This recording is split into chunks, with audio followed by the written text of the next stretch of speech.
কথা বলতে চাই। সাংবাদিকতা শুধু একটি পেশা নয়, একটি দায়িত্ব, একটি অঙ্গীকার। সত্যি প্রকাশের পথে আমাদের প্রতিনিয়ত নানা ঝুঁকি বাধার সম্মুখীন হতে হয়। এই প্রেক্ষাপটে সাংবাদিক নিরাপত্তা আইন আমাদের জন্য একটি আশার আলো। এই আইন যদি সঠিকভাবে বাস্তবায়ন হয় তাহলে সাংবাদিকদের পেশাগত স্বাধীনতা, তথ্য সংগ্রহের অধিকার এবং ব্যক্তিগত নিরাপত্তা নিশ্চিত হবে। আমরা চাই এই আইন যেন সাংবাদিকদের কণ্ঠরোধ না করে, বরং তাদের সুরক্ষা দেয়।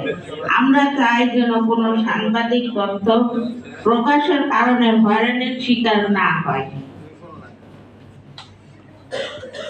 জাতীয় সাংবাদিক সংস্থা আইনকে স্বাগত জানায়, তবে আমরা সরকারের কাছে আহ্বান জানাই এই আইন যেন গণমাধ্যমের স্বাধীনতা ও মত প্রকাশের অধিকারকে ক্ষুণ্ণ না করে।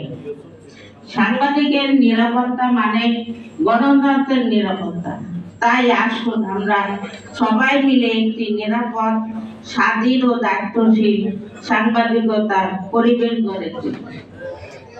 তাই সবাইকে আমি আপনার জাতীয় সাংবাদিক সংস্থার প্রতিষ্ঠাতা মরহুম আলতাফ হোসেন সবসময় বলতেন, আমার 3টা সন্তান।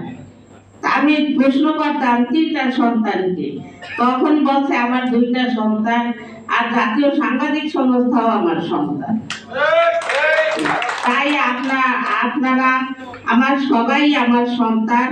আপনাদের আমার বাসায় সবাই দাওয়াত রইল, সবাই আমার সাথে যোগাযোগ করবেন, আসবেন এবং সবাইকে যেন আমি একটু সহযোগিতা করতে পারি তার জন্য আপনারা আমার জন্য দোয়া করবেন। এবং সবার দীর্ঘায়ু কামনা করে আমি এখানে আমার বক্তব্য শেষ করছি।